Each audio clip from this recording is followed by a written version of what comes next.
La presse, un des piliers de la démocratie, le cadre juridique des élections présidentielles, le rôle du journalisme dans le processus électoral et la prévention des conflits sociaux, les médias sociaux et les élections présidentielles. Voilà les quatre piliers qui ont constitué le séminaire de renforcement de capacités des journalistes de Pointe-Noire organisé par le Conseil supérieur de liberté de communication en partenariat avec l'UNESCO. Près de 100 hommes de la plume et du micro ont participé à ce séminaire de renforcement de capacités. Des thèmes développés par des hauts cadres de l'Université Marien-Ngouabi et ceux du Conseil national de la magistrature qui ont rappelé aux chevaliers de la plume et du micro le rôle crucial à jouer dans une période aussi sensible que celle que vit le Congo-Brazzaville, car le processus électoral ne commence pas seulement avec l'élection présidentielle, législative ou sénatoriale, mais depuis la révision des listes électorales. Depuis la révision des listes électorales jusqu'au recours des candidats. Dans le partage qui a suivi ces exposés, les hommes du micro et de la plume de Pointe-Noire ont été édifiés sur les moyens et les manières de faire sur le terrain. Le temps d'antenne, le passage sur les différents médias, les réseaux sociaux et l'intelligence artificielle, tout ceci dans le respect des lois de la République. Médard Milandoun Songa, président du Conseil supérieur de liberté de communication, dans son mot de clôture, est revenu sur certains thèmes qui ont été développés au cours de ce séminaire. Nous écoutons. Nous sommes arrivés à la fin de notre rencontre du donner et du recevoir qui nous a permis d'échanger autour des questions préoccupantes pour les journalistes en ce moment capital de l'élection présidentielle. Les exposés que nous venons de suivre de nos brillants conférenciers ont apporté, à mon humble avis, un plus dans la couverture médiatique de cet événement majeur qui pointe à l'horizon. Nous avions suivi avec intérêt le rôle et la place de la presse dans la vie démocratique de notre pays. Sans la presse, la démocratie évoluerait en vase clos. L'apogée de la démocratie n'est autre que l'élection au niveau local, législatif et présidentiel. Ces scrutins se déroulent selon le cadre juridique qui nous a été détaillé en ce qui concerne l'élection présidentielle. Aujourd'hui, les médias s'activent pour donner l'information de propagande politique. Les réseaux sociaux sont devenus les supports les plus sollicités par les candidats. Mais l'exposant par visioconférence a démontré succinctement les avantages et les inconvénients des réseaux sociaux en période électorale. Pour les professionnels que vous êtes, vous devriez faire attention à tous ces contenus pour éviter de tomber dans la désinformation et la manipulation. Autre point important, dans les conférences présentées, nous avons retenu le rôle des journalistes dans le processus électoral et dans la prévention des conflits électoraux. Il s'agit d'une grande responsabilité. Chers participants, vous avez reçu des connaissances supplémentaires pour renforcer vos atouts intellectuels qui feront de vous des journalistes républicains œuvrant pour la paix et l'unité nationale dans notre pays. J'ai foi que vous mettrez en pratique ces connaissances dans la couverture de la prochaine campagne électorale. Je ne saurais terminer mon propos sans adresser mes remerciements à l'UNESCO pour sa contribution à la réussite de ce séminaire, aux conférenciers pour leurs brillants exposés et aux participants pour l'intérêt qu'ils ont accordé à ces enseignements. Après quoi, je vous souhaite bon retour dans vos familles respectives. Bon retour dans vos familles professionnelles. Par ces mots, je déclare clos le séminaire de renforcement des capacités des journalistes à Pointe-Noire. Je vous remercie.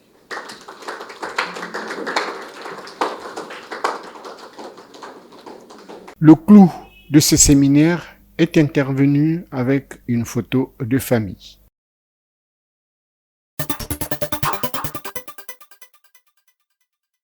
La coupure du ruban symbolise l'opérationnalisation pour laquelle le ruban a été coupé. Dans la construction, la mise en fonction, dans la circulation et bien d'autres activités, ce qui n'est pas le cas à Pointe-Noire, ville capitale économique. Le lundi 9 février dernier, dans l'après-midi, le chef de l'État congolais, Denis Sassou Nguesso, avait coupé le ruban symbolisant le début des activités au marché central de Pointe-Noire. Les commerçants ont attendu 11 ans pour que celui-ci soit opérationnel. Un bijou bien construit qui va contribuer à la beauté et à la vie des populations dans la ville de Pointe-Noire. Mais fort curieux de constater que les populations exerçant sur cet espace ont été déguerpies depuis le vendredi 6 février dernier et sont restées sans activité alors que l'espoir semblait revenir avec la coupure du ruban symbolique, et se disaient qu'ils vont bientôt faire leur entrée dans le nouveau bâtiment, mais rien ne semble se dessiner. Question, y a-t-il encore des travaux? Si oui, alors pourquoi faire couper le ruban symbolique au chef de l'État? La fin des travaux est marquant le début de l'activité commerciale. Tous les matins, hommes et femmes viennent autour du marché pour avoir une information. Mais là, la mairie ne communique pas et les populations se plaignent du fait qu'ils sont bientôt à une semaine sans activité alors que leur vie est une vie quotidienne. Ne comprenant rien sur leur avenir, ils se demandent ce que doit devenir le grand marché et leur activité. Depuis vendredi passé, à Luka, on a inauguré ça. La même chose, inauguration, mais salama. Inauguration, mais salama, mais cuisa, mais na texavi, mais qui n'a pas charge, na texavi, mais na zabavi qui est na Lutaka. Et pourtant, bah espace qu'il, espace qu'il, mais na zabavi qui kara. Mais de l'autre quoi, mais de l'autre quoi, mais de l'autre quoi, mais de l'autre quoi. De na zabavi, quelle position qui n'a pas. Il qui n'a salama magina, il qui n'a salama magina. Zana buna manisa même ku inaugurer ba me ku inaugurer mais dans sa bavi iki quoi et pourtant ba espace nous qui ba espace même si va na banzili kuna peut être tellement moment quoi ba réel quel quoi kuna ba espace quel donc de to zawa to ça déjà presque une semaine donc on a une semaine to ça to zo ba position na bisoté balo ba bisoto ke na gauche et simbité to zongi na droite et simbité donc to zaka na milieu wana kaka bazo balusa biso mama to za bana na yo donc ndenge za boye yo pesa biso na solution to kende wapi dans nos foyers to za presque so to tali beto ko même presque 500 bien 1000 personnes o to zo baluka kana zinga to ana ba foyer to futela ka banda ku to lesa ka bana to futela l'école banda ka bato mama donc ezate que to zo sala ngona nkopo toza na place moko toza na place ya kokende te neti kati kuna nano fongoli te comme fongoli te lukela biso te espace moko libanda zo souci ya biso ba mama oyo poza mama toza na nkote soki place moko ko lukata au pied biso nono na tanda toza na biso prête nongo bato bazali koleka mwa ba place ba hotekela biso mwa ba espace mike to banda ko soma po to na ba foyer la yo nongo zo tika biso boye mama zo la biso na solution to ko kangote choc bazo landa net journée wana ngana kwei kuna la lina zoka tozo kima bambangu bana mibali bazo kima bana basi bazo kima tozo yeba te pa mama to kende wapi mususu kote oyo bakangi bana mibali kote bazo kanga bango na bakrakana ba innocent baza muyibite mwana zo paya zo kima pa luka 1000 fois bozwe so bokangi bazu so bakene na la police kuna so bimisi so 100 francs yaya to kosuka ndenge ni mama to kosuka ndenge ni to mo apende to kosuka te mama zola biso na solution bazolanda penza choc ezelanda bazolanda penza biso na ndenga bien te atoyoki so babimo mutakufi kuna likola choc mutakufi akwei likola choc mama donc tension kwei si donc na lingana lobaka na sengi na yo attaque oza mama lokola biso pe ba mama to leli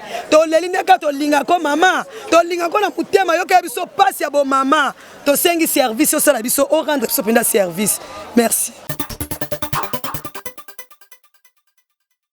Voici l'homme. Humaniste, inspecteur principal de douane, chevronné dans cette administration où il a passé une bonne partie de sa vie professionnelle, ce qui lui a valu les félicitations écrites du professeur Pascal Lissouba, alors président de la République. Sa vocation de regarder son semblable comme lui-même l'entraîne à la création de l'association Madingukai Développement MKD en sigle. Il impulse la politique sociale de proximité, celui de la condition humaine de l'aristocratie du cœur.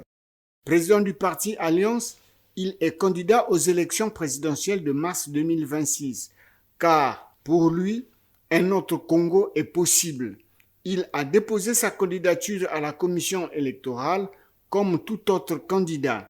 Bien que victime du banditisme électoral, mais ne cède pas. En fervent défenseur de la démocratie, l'homme ne cède pas à la résignation, préférant le dialogue. Pour lui, la volonté farouche d'expliquer pour convaincre est un atout. Pour lui également, nous sommes arrivés au terminus où le parti au pouvoir ne peut plus nous donner quelque chose et n'arrive plus à gérer le quotidien. Programme en programme, rien ne se fait. Nous sommes arrivés, mes chers compatriotes, au terminus de l'imposture. La ligne 11, c'est-à-dire ce long boulevard qui part de la Nouvelle Espérance, traverse le chemin d'avenir et la marche vers le développement et qui s'achève désormais au quartier Ensemble, poursuivant la descente. Oui, la descente, car le Congo est tombé bien bas. Alors, c'est le moment de faire le bon choix afin de redonner vie au Congo, car un autre Congo est possible, a dit Mabio Mavunguzinga. Le secrétaire général du parti de l'Alliance nous parle du processus de dépôt de candidature du candidat Mabio Mavunguzinga. On écoute Georges Bétis Makosso, secrétaire général du parti. Monsieur Mabio Mavunguzinga, candidat à la présidentielle des 12 et 15 mars 2025, a déposé sa candidature par le biais du coordinateur national de sa campagne, monsieur Gilbert Moyabi, le mercredi 4 février 2026, à la Direction générale des affaires électorales à 11 heures précises. Ce dernier était accompagné de votre humble serviteur, le secrétaire général du parti Alliance, du secrétaire général adjoint en charge des questions politiques et de la structuration territoriale, M. Gabriel Ntolo, et en face des 3 collaborateurs du directeur général des affaires électorales chargé de réceptionner ce dossier. Voilà ce qui a été fait, mais nous avions tenu à ce que cela soit fait dans le délai, suivant les conseils et l'assistance de notre conseil et du chargé des questions juridiques et électorales du parti. En faisant acte de candidature à la Direction générale des affaires électorales, la Direction générale des affaires électorales et la télévision nationale ont dépêché une équipe sur place. Et M. Gilbert Moyabi, coordinateur national de la campagne, a accordé une interview que donc la télévision nationale devait relayer. Malheureusement, la télévision nationale n'a pas relayé. 2 ou 3 jours après, ils sont passés par un petit communiqué. Alors que cette interview, dont l'élément nous avait été produit, fait parvenir, a été relayée sur les réseaux sociaux, donc dans les médias en ligne. Comme en témoigne notre récépissé, que j'ai par devers vous ici, là, il porte le numéro 3, donc nous avons été enregistrés comme étant la 3e candidature, et les pièces qui s'y accompagnent ont été contrôlées, pièce par pièce, jusqu'à la première pièce, c'est la déclaration de candidature, la dernière, c'est le dépôt, le versement au trésor du cautionnement, les 25 millions. Donc, sur ce côté-là, nous avons produit le meilleur dossier possible. Voyez-vous, c'est le certificat médical en copie, parce que nous devions déposer l'original à la Cour constitutionnelle. Le collège de médecins était dirigé par le professeur Mokassa, qui a examiné notre candidat, et un bulletin clinique a été décerné. Donc, notre candidat a été examiné. Mabio Mavunguzinga est en bonne santé.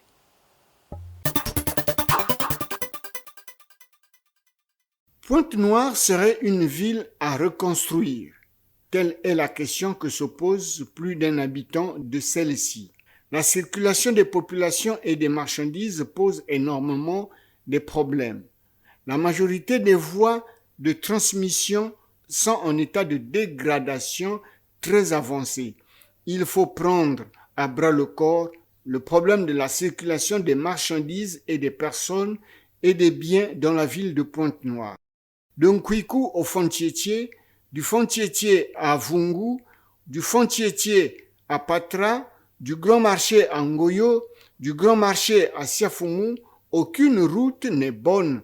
Des nids de poules par-ci et des nids de poules par-là qui se transforment en mares d'eau comme celui que nous avons surpris au Font-Thiétié au quartier Moulembo, tel que vous le voyez, une mare d'eau qui nécessite des moyens très avancés pour faire évacuer les eaux qui ne peuvent permettre la bonne circulation. Heureusement que les travaux de la municipalisation additionnelle s'exécutent à grands pas pour que la route Mongokamba-Font-Thiétié et Mongokamba-Grand Marché reviennent à la normale.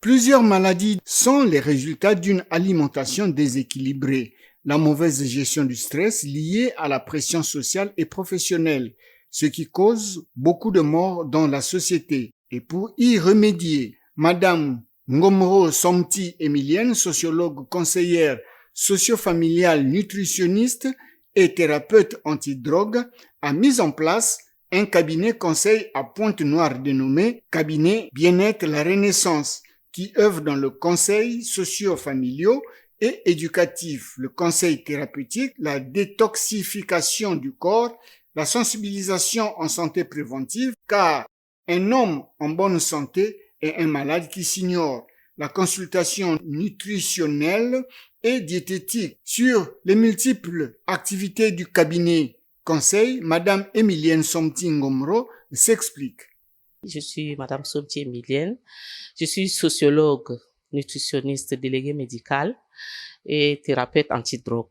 Alors, le cabinet Conseil et Bien-être La Renaissance est une structure mise sur pied pour la prévention et l'accompagnement dans le bien-être global. Nous savons tous que la prévention n'est pas vraiment promue dans nos sociétés en Afrique. Du coup, nous recevons toutes les catégories de personnes, que ce soit les enfants, les hommes, les femmes, en âge de procréer, les personnes de troisième âge, malades ou pas, nous les recevons pour une prise en charge à temps. Il y en a que nous recevons et qui nécessitent des urgences, nous orientons. Et notre objectif ici, c'est vraiment d'interpeller la conscience et la responsabilité de tout un chacun sur sa propre santé. Que quand on ressent certains malaises, il faut déjà s'orienter vers la structure appropriée pour gagner sur le temps afin de stopper le malaise à temps. Parce que quand les gens attendent jusqu'à la dernière minute pour arriver dans les hôpitaux, deux fois, nos hôpitaux manquent de certains matériels. Non seulement ça, mais le corps humain est délicat à être manipulé et ça peut engendrer des cas que nous ne souhaitons pas. Et nous sommes là vraiment pour interpeller la conscience, une prise de conscience afin que qu'il y ait des soucis ou pas, que chacun ait un temps fixé dans l'année, 2 ou 3 fois où il passe chez un personnel de santé pour ne serait-ce que faire des contrôles de routine afin de voir si vraiment tout va bien à l'intérieur de soi. Parce que à l'intérieur de nous, on a des organes qui vivent là, qui nous permettent de fonctionner. Mais nous ne connaissons pas leur état de fonctionnement exact. Nous ne savons pas vraiment s'ils sont en bon état ou bien s'ils sont en détérioration progressive. Si cela ne relève pas vraiment de notre compétence, nous orientons vers les structures plus appropriées pour la prise en charge à temps. Donc, malade ou pas, malaise ou pas, c'est très important de connaître l'état de fonctionnement de notre corps, à quel point, à quel niveau nous sommes. Lié à la médecine moderne, la sociologie épargnerait à l'Afrique et au Congo plusieurs maladies dont nous souffrons. La fête de la Saint-Valentin, d'abord une fête chrétienne, soulignant la mort de Valentin, un Romain martyrisé le 14 février 270.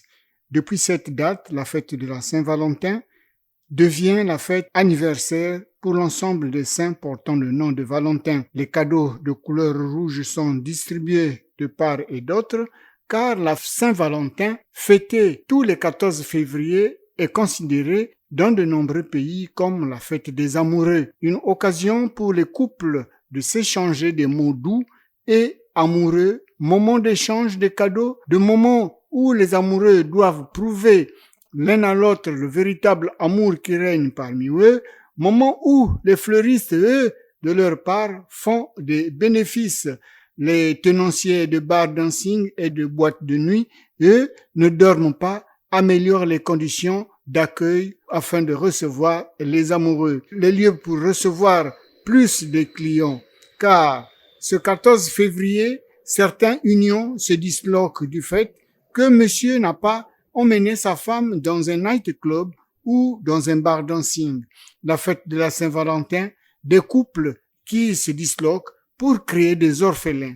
En tout cas, ceci ne devait plus exister.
Zay Thomas zegny tegna victime tamin'ny fandalovan'ny fitibizagezany igny.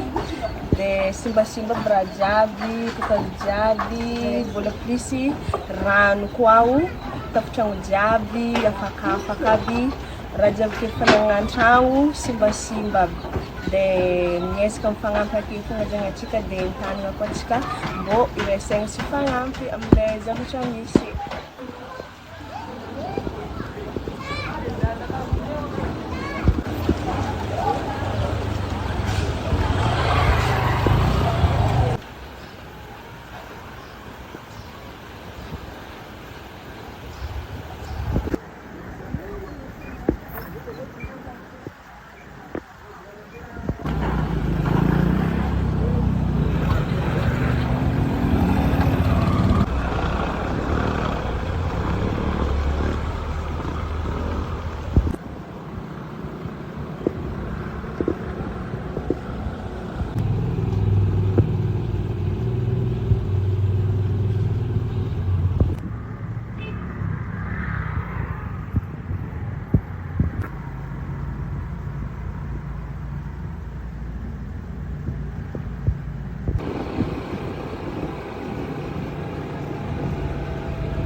Quand le cyclone a frappé, cette grande maison en dur a servi de refuge à tout le voisinage.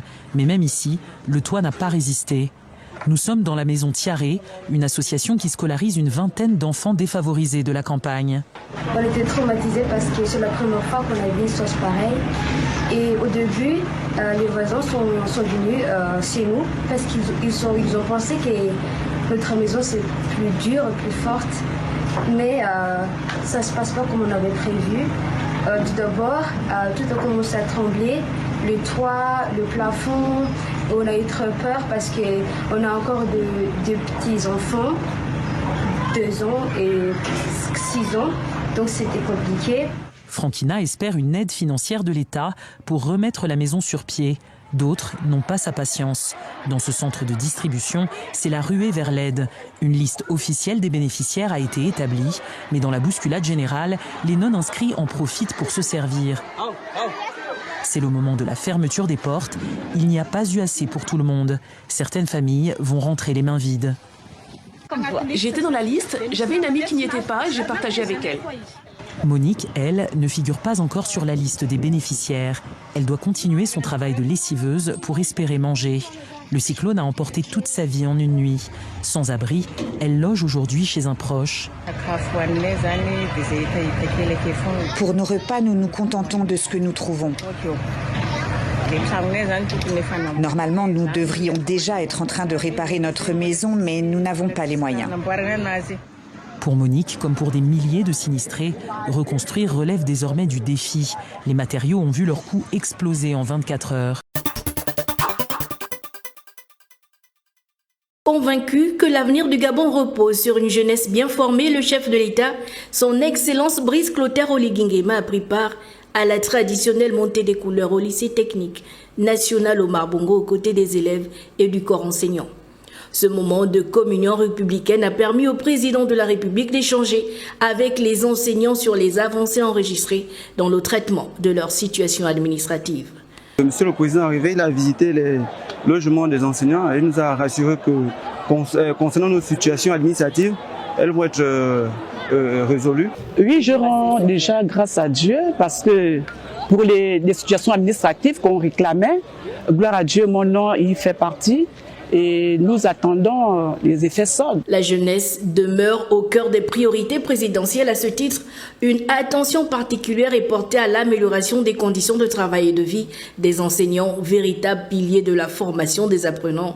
Cette volonté s'est traduite notamment par la construction de logements dédiés visant à renforcer leur bien-être et leur efficacité pédagogique. C'est déjà très important parce que les enseignants ici, au niveau de surtout Libreville ici, vu les distances, c'est un peu compliqué pour les enseignants. Donc au moins là, on remercie déjà le chef de l'État pour ce geste-là. Et les bâtiments sont déjà là, on les voit. Le lycée technique national Omar Bongo, l'un des plus grands établissements d'enseignement technique du pays, assure la formation aux métiers industriels à travers plusieurs filières soutenues par des ateliers techniques spécialisés. Conscient toutefois de l'état de ces infrastructures, le chef de l'État a donné des orientations claires afin que leur réhabilitation soit engagée et menée dans les meilleurs délais. La présence de Brice Clotaire Oligui Nguema au sein de LTNOB constitue ainsi un signal fort en direction du monde éducatif. Elle traduit une volonté ferme d'apporter des réponses concrètes et progressives aux revendications du secteur et ravive l'espoir des élèves d'un retour apaisé et durable dans les salles de classe. Donc le fait qu'ils soient venus ici, ça me réjouit énormément parce que c'est pas tout le monde qui le fait en fait. Le temps de venir ici et faire le constat, c'est vraiment très intéressant. Ça m'a beaucoup réjoui et je suis content. J'étais très heureuse de la venue du président dans notre lycée. Et je suis très contente car il est venu voir dans quel état est le lycée, comment ça se passe ici. Donc j'espère qu'après la venue du président, il puisse prendre certaines dispositions. La transformation du Gabon passe avant tout par l'investissement dans le capital humain. Une jeunesse bien formée, consciente de ses responsabilités et porteuse de valeurs solides constitue le socle d'un développement inclusif et durable, un défi noble qui ne pourrait être relevé que grâce à l'engagement de tous et à une responsabilité collective assumée.